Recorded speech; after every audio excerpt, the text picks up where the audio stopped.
Oh god, it's that time again. So basically, for a variety of reasons, including like exams and stuff, I haven't really made like a lot of content that I'd planned to during MSI, and some of that will be made like through the remainder of the tournament, and some of it will just like be made after, and some will just never happen. I had planned to like analyze the game between Top and Team Liquid yesterday. And then the series today between Gen G and Fnatic. But I can't lie, I'm not even sure like it would be worth it. So instead I'm gonna have a little bit of a rant. It will have some analysis. What was that so hard to say? Analysis in it. I'm gonna have a bit of a rant, which does seem to have become a bit of a common occurrence at these tournaments, despite the fact that I don't actually really enjoy doing it. So like when the draw came out, obviously, I didn't really expect much from the Western teams. I expected most of them would lose to any LPL or LCK teams if they drew them, when they drew them. And, like, I would expect, if they drew PSG, them to beat PSG. But now I don't even have that last expectation. And when the draw did come out, though, I did have, like, two sort of things that were holding me together. Like, they gave me a little bit of hope. Like, one, I think G2 have the ability to spring a surprise, and like as I'm making this video before their series, they still could. And TL probably got like the best LPL LCK team that was possible for them. I mean, the reason why I believe this, it was like the best draw for TL, is that TL has shown a propensity this year for identifying weaknesses in their opponents and like exploiting them, especially against teams that are better than them. Like, sure, FlyQuest and C9 aren't good, but they were significantly better on paper than this Team Liquid roster. Sure, they did lose to Fly the first time round, but that was more down to luck than anything to do with scouting or anything. And like, I would rather see that happen. I'd rather see you lose that way than like the way TL actually lost.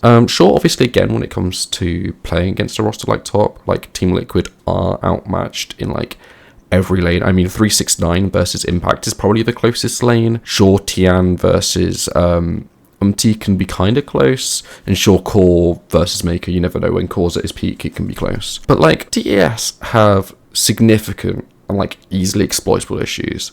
I mean, their weakest lane is also TL's weakest lane. Like, Cream is not like a significantly good top laner, so like when you have a weak mid laner. So when you have like a weak mid laner like like APA, like having a weaker mid laner relative to your Chovies, your Fakers, right? Like, you should be able to, you should be like looking to do better in that sort of situation.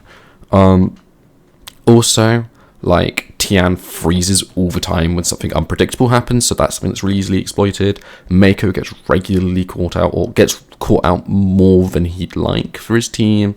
Their face smashing approach to fighting is very predictable, and as a result quite exploitable.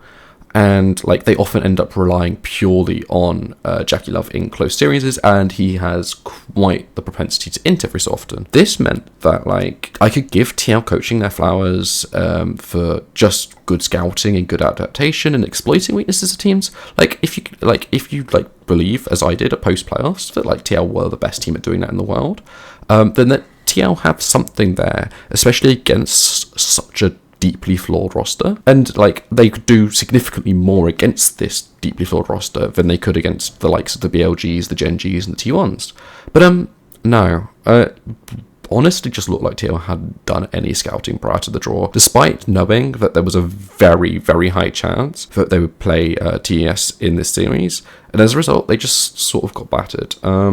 Sure, I guess TL could go on and beat like other teams who are stronger than them in theory, like the G2, Fnatic, and PSG. But honestly, that's just more of an indictment of like the flaws and the inability to scout and counter strat that those teams have, which, by the way, every Western team has, and actually is just generally a big issue in League, this deep ability to scout. Oh, Kenya's going to die here. Sorry, I am watching the game live. You'll see it in the background.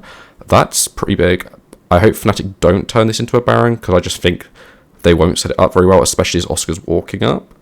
Oh god, they're going for it. Anyway, I'm going to try and ignore it. But that's why I was so happy to see Team Liquid like counter-strike, because they were the only team that was really doing it, obviously, and doing it well. But this, oh god. Keen's taking a lot of damage, and the pace is gone. No, they've lost it. They've lost the fight. Ryzog's going to die. And Juns get caught out by that. Yeah, it's over. Oh well. But like, watching this deeply flawed Fnatic, who make decisions like that where honestly they probably should have just turned it into a dragon, bought themselves 5 minutes more, and then looked to get other macro advantages like mid tower or something, instead of what they're actually going to do is just they're going to lose Baron and Drake probably if they try and re-engage here. I mean, they could get Keen in the hands here if they're clever, but Baron's already down. Humanoid's just staring and watching. They should have taken Drake. They might, to be fair, Fnatic might still get Drake. I overestimated the health bars of Gen G. But, sorry.